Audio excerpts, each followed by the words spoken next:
Chapter 26. Then all the people of Judah took Uzziah, who was 16 years old, and made him king in the room of his father Amaziah.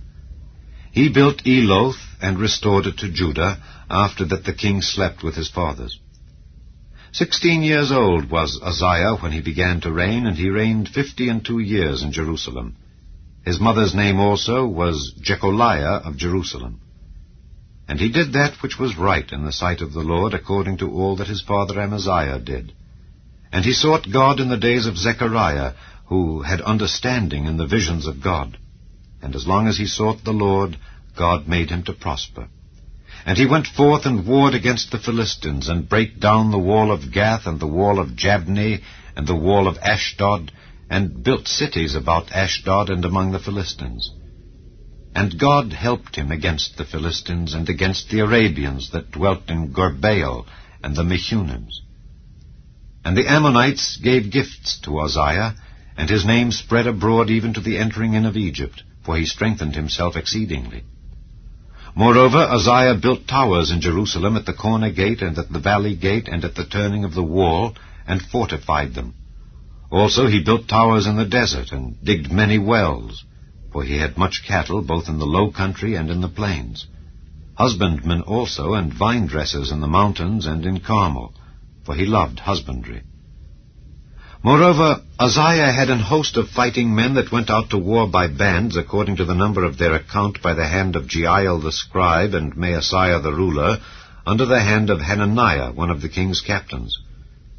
The whole number of the chief of the fathers of the mighty men of valor were 2,600.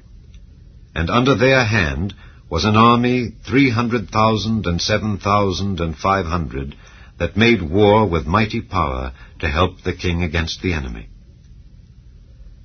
And Uzziah prepared for them throughout all the host shields and spears and helmets and habergeons and bows and slings to cast stones. And he made in Jerusalem engines invented by cunning men to be on the towers and upon the bulwarks to shoot arrows and great stones withal. And his name spread far abroad, for he was marvelously helped till he was strong. But when he was strong, his heart was lifted up to his destruction.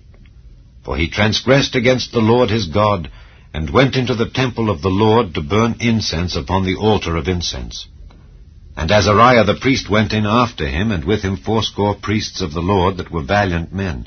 And they withstood Uzziah the king, and said unto him, It appertaineth not unto thee, Uzziah, to burn incense unto the Lord, but to the priests, the sons of Aaron, that are consecrated to burn incense. Go out of the sanctuary, for thou hast trespassed, neither shall it be for thine honor from the Lord God. Then Uzziah was wroth, and had a censer in his hand to burn incense. And while he was wroth with the priests, the leprosy even rose up in his forehead before the priests in the house of the Lord, from beside the incense altar. And Azariah the chief priest and all the priests looked upon him, and behold, he was leprous in his forehead, and they thrust him out from thence. Yea, himself hasted also to go out, because the Lord had smitten him. And Uzziah the king was a leper unto the day of his death, and dwelt in a several house, being a leper, for he was cut off from the house of the Lord. And Jotham his son was over the king's house, judging the people of the land. Now the rest of the acts of Uzziah, first and last, did Isaiah the prophet, the son of Amoz, write. So Uzziah slept with his fathers, and they buried him with his fathers in the field of the burial which belonged to the kings. For they said, He is a leper. And Jotham his son reigned in his stead.